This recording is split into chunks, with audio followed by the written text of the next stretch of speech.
ओम शांति। आज बाबा की सैटरडे की मुरली है। बाबा ने इसमें सबसे पहली बात कही है कि सबसे बड़ा अवगुण मोह का है। बाबा ने ये कहा कि मोह में ऐसा हाल हो जाता है कि घर का कोई एक सदस्य शरीर छोड़ता है और 12 मास तक यानी पूरा 1 साल तक मुंह छुपा के, मुंह ढक के भी रोते रहते हैं। बाबा ने आज पता है इस बात के लिए ये बता दिया हमें, इतनी अच्छी बात, कि अगर इतना भगवान को याद कर लेना हम ऐसे कि तुम भी मेरे से कितनी दूर रहे इतना समय, मतलब हमें नॉलेज नहीं थी ना। तो बाबा कह रहे अगर इतना भगवान को याद कर लिया जाए तो बेड़ा पार हो जाएगा, जितना हम उस संबंधी को याद करें। हालांकि हमें ज्ञान के अकॉर्डिंग तो मालूम है कि हम दुख से किसी को याद करेंगे तो उसे दुख ही पहुंचेगा। तो ये हम प्यार थोड़ी दिखा रहे हैं, फिर ये तो अटैचमेंट है। अटैचमेंट किसी को दुख मिल रहा है ये नहीं देखती है। अटैचमेंट का विकार उसको लेना देना नहीं होता कि आप किसी को दुख दे रहे हैं जाने या अनजाने, पर हम तो कर रहे हैं। तो इसीलिए आज बाबा ने कहा अटैचमेंट ख़त्म करना है। रियल प्यार होगा तो हम उसकी, उस आत्मा की खुशी चाहेंगे, तो खुशी में रहेंगे उसको याद करते हुए। इसलिए बाबा ने एक बात तो ये ध्यान पर खिंचवाई।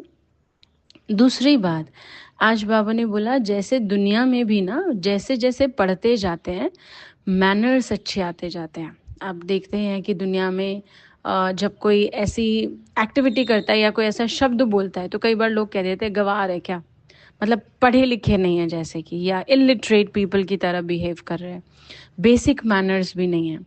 तो बाबा क्या बता रहे हैं कि जैसे उस पढ़ाई के लिए ये बात लागू होती है, ऐसे ये स्पिरिचुअल पढ़ाई, आध्यात्मिक पढ़ाई के लिए ये बात लागू होती है। जितना जितना हम ये पढ़ते जाएंगे माना मुरली, ये जितना जितना हम पढ़ते जाएंगे उतना उतना हमारे मैनर्स बहुत अच्छे होते जाएंगे। देखिए दुनिया की पढ़ाई से फिजिकल एटिकेट और मैनर्स आते हैं, है ना। हम सीखते हैं कैसे बैठना है, कैसे ड्रेस कैरी करनी है, कोई भी मेल फीमेल जो भी, क्या वर्ड्स बोलने हैं किसी के साथ। लेकिन स्पिरिचुअल स्टडी से आता है कि क्या सोचना है, कैसे सोचना है, कितना सोचना है। जैसे दुनिया में भी आप देखिए जो बहुत अच्छा पढ़ लिख जाए, उसको लेना देना नहीं कि लोग क्या क्या पहन रहे हैं, कैसे बात कर रहे हैं, कैसे खा रहे हैं, बट वो अपनी पढ़ाई को अपने कर्मों से दिखाते हैं। तो ये फिजिकल पढ़ाई फिजिकल मैनर्स लेकर आती है, स्पिरिचुअल पढ़ाई स्पिरिचुअल मैनर्स लेकर आती है। कैसे शांत रहना है, कैसे डील करना है अगर